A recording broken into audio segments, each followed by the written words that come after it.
Now this is Chaos, and I'm sorry for the delay here, but I'm bringing you Tyler versus July. This is part of MLG Orlando in the group stages. Day 1 is almost finished here. And first map is Tal'Darim Altar, and spawning in the bottom right is Tyler, and spawning in the top left is July Zerg. Now it looks like Tyler is moving with looks like it could be like a 1-gate expand build, where July is just doing a pool first build, which usually I should say Tyler, usually Protoss decide to do Forge Fast expands. But I remember Tyler on State of the Game was talking about how he prefers to do like a 1-gate expand because he likes how much versatility and how much pressure you can make with it at the start of the game. Which this might actually catch July off guard because almost all other Protoss are doing Forge Fast expands in this matchup, especially on Tal'Darim. And with that spawning pool first, July will want to put on some early pressure, but we'll see how he decides to react. There hasn't been any scouting by July yet, so he doesn't really know what's going on, and he probably just assumes a Forge Fast expand. Anyways, Cybercore is on the way for Tyler. Now Tyler's in a position here where he is 0-2 in the group stages, and he desperately wants to clinch a win here, maybe get a 4th or 3rd position in the group.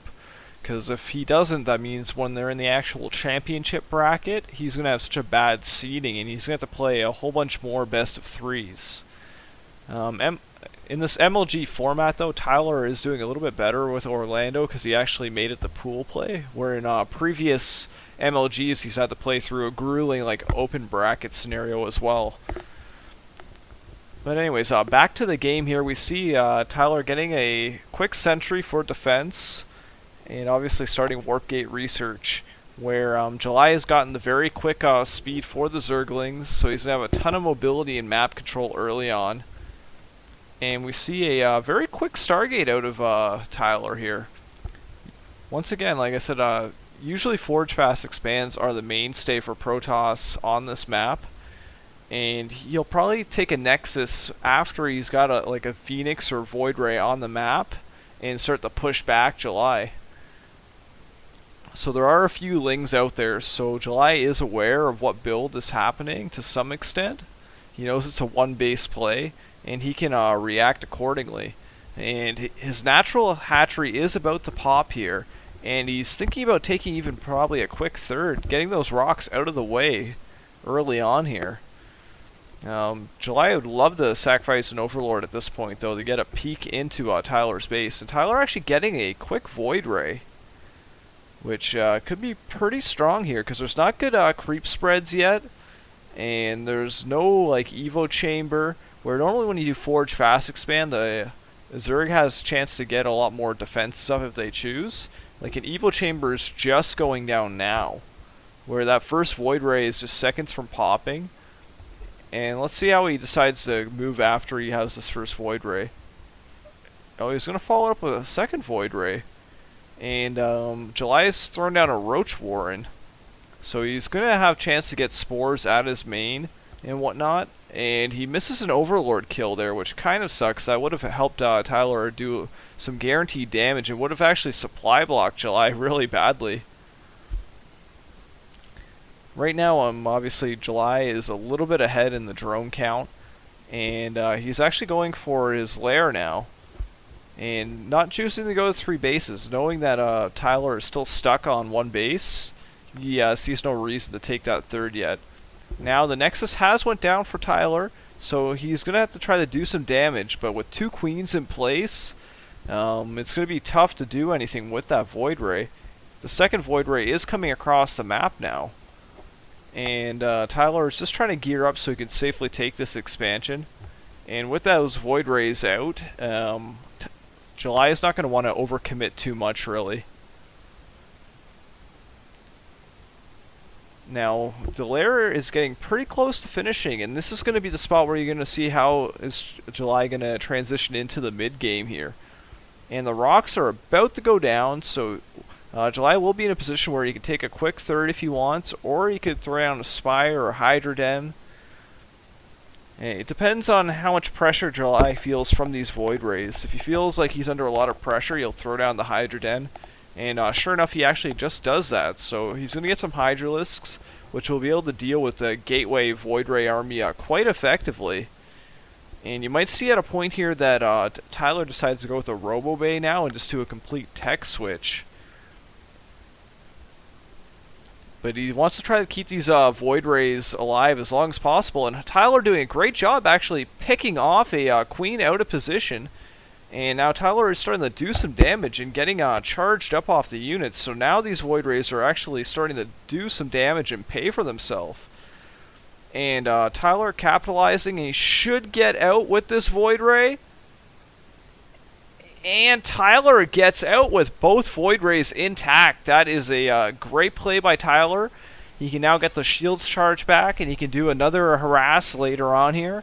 And it looks like Tyler has thrown a Robo Facility down behind this, which seems like the logical move. And look at this Void Rays, denying that third. And now he's keeping July stuck on a 2-base play. And this is just so smart, and this is the beauty of doing this kind of single base play early on with the Stargate, then moving to the expansion. He's able to put on some early aggression, and then follow it up with some good economy behind it. With that Robo Facility, he can go into Colossus production, which will deal with these Hydras. But July is doing a pretty good response as well, though. He's going with a Spire going down, which kind of counters the Colossus. So this is interesting to see how this is going to play out.